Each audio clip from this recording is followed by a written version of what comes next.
On behalf of Marcelo, my colleagues at the Vision Fund, and our founders, I'd like to thank James and the team at Global Corporate Venturing for this recognition. James asked me to share some observations on the past year and how we are thinking about investing going forward. I'd like to address the state of the markets, the areas we are excited about investing in, and the importance of ensuring everyone can share in the opportunities before us. We have seen tremendous change over the past 6 months, and that's also true for investing. The public markets are currently ascribing better multiples than the private markets, and capital is chasing anything with promising growth.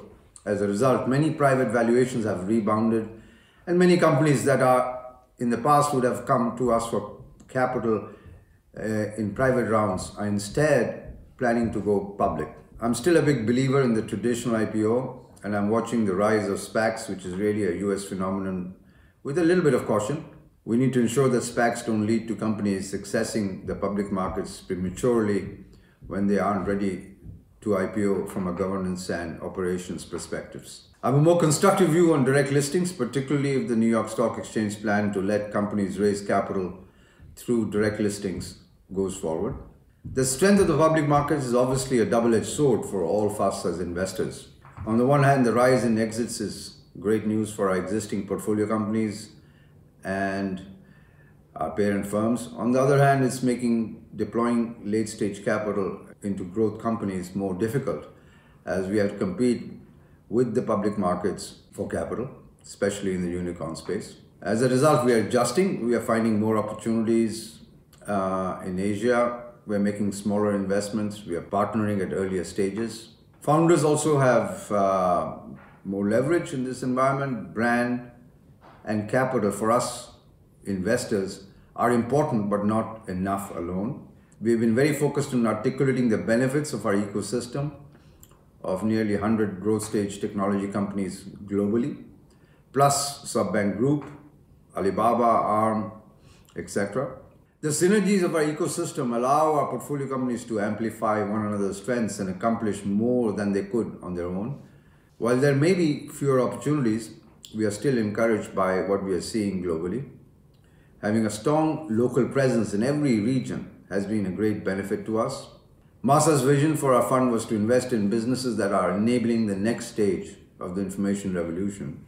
Evidence continues to mount that the pandemic has catalyzed once-in-a-generation shifts in behavior around the world. Another promising sector is life sciences. Our portfolio companies like Ping An Good Doctor, Veer, and others are leading it. Virtual care is now a permanent part of many practices, and more countries will adopt a digital-first approach for care. Excited about advances in genomics.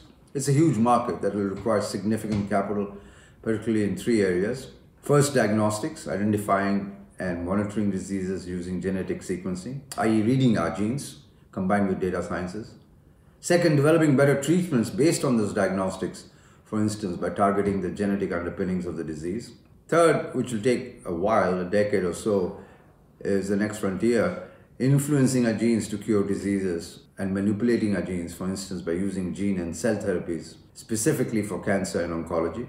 On the diagnostics front, Guardant Health and others have developed blood tests and basic reading of genes to diagnose diseases. For treatments, companies like Relay Therapeutics are developing targeted therapies that drug those specific mutations and may promise greater impact with better safety. Finally, over the next 5 to 10 years, we will continue to expand our ability to genetically engineer cells, such as T cells, to treat cancers and prevent relapse. I'm incredibly excited about the potential for health tech to dramatically improve the quality of our lives in the years ahead. It's clear that the world will never go back to normal. The way we live has changed. Central to our firm's strategy is the belief that investing in the technology of today can unlock even greater returns for the economies and societies of tomorrow.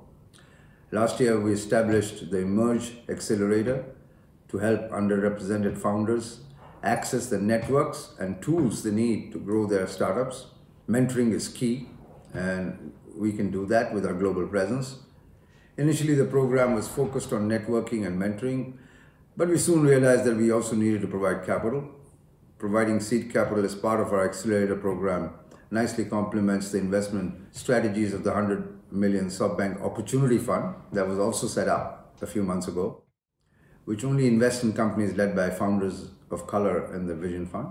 We still have much work to do, but we are committed to taking action and doing our part. I know many of you are also taking action, and I'd urge those who aren't to step up. In closing, it's clear that we will continue to live with significant uncertainty for the foreseeable future. But we can be certain that this time will give rise to a new generation of startups with the potential to help us all on this planet to live more productive, sustainable, and healthier lives. It's on us as investors to find those bold and forward-thinking founders and give them the capital, the ecosystem, and support they need to create a more fulfilling future for us all. I'm confident we'll rise to that challenge. Thank you.